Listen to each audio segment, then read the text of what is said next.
Why, it feels like Game of Thrones in this fucking car. It's like somebody pulled molten lead on my leather seats. Which, by the way, that's not a bragging crass thing or anything. I fucking hate leather seats. As soon as I get the time or the effort to go out and buy, I actually want to get some custom seat covers. Some Heroes of the Storm shit would be pretty cool. I wonder if they make Heroes of the Storm seat covers, because that would be the absolute positively motherfucking greatest. I know, I'm still distracted because I'm driving. But,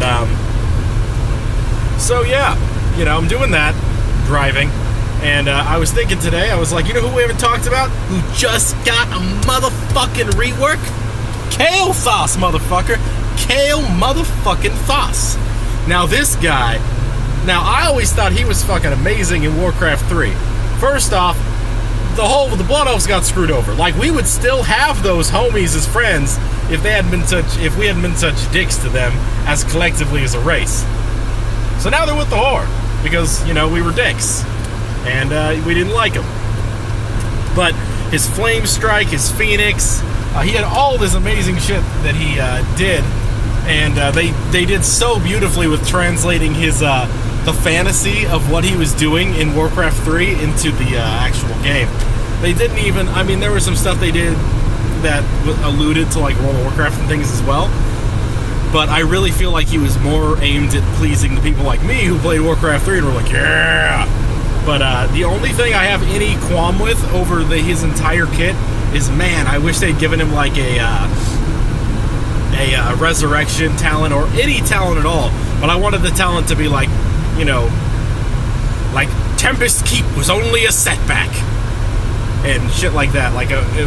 Or be like, it was only a setback, and like have a reduced death timer or on something. That would be cool. But anyways, I digress. So when he got introduced, I still thought he was awesome, but he needed some help. There was some serious shit that needed to be done to make him viable, because he had clairvoyance. I'm like, who the fuck? Like, we have supports who can put down vision drones and like put out shit to find things.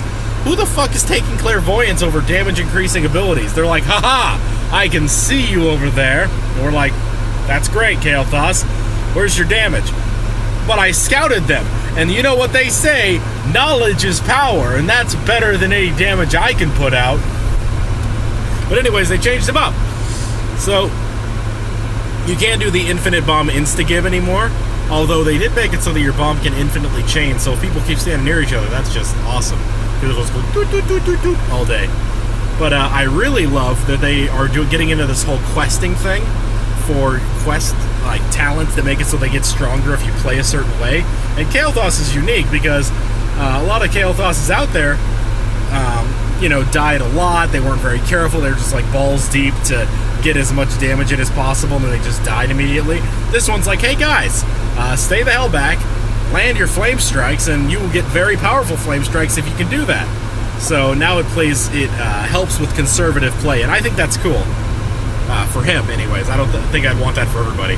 Like, you know, with Nova's snipe, I wouldn't want it to be like, oh, but you have to land this many, otherwise you'll have to start from some exorbitant number. Like, if it was 1% per snipe, that'd be bullshit.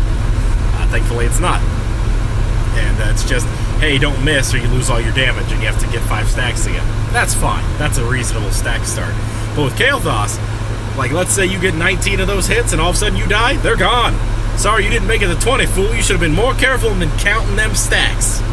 But, yeah, he's doing great. I love the way they've rebuilt him. He's ready to poop on some people. I think my favorite thing to do, like, don't get me wrong, most of the time in competitive play or any game, you'll see Phoenix taken over most of the time because that AoE damage clumped is great for objective holding and clearing things out and all that burst and all that AoE attack in the team fight. It does a good amount of damage to everybody. But, tell you what, my love is for the Pyroblast, because I love to go whoop and then watch this just this big fucking shark-like lava bomb that I call it, basically lobbing towards them and showing their impending doom. And you can just nuke people down assuming they have no way to counter it, which that's a problem with it. There's a lot of ways to counter it, but whatever. I still think it's awesome. So I'm going to pick that shit. I think I'll actually try him out tonight, though my friend Tanast has been playing him like a motherfucker as well. So who knows? I just had to say, yeah, the new Kaelthas looking fucking great.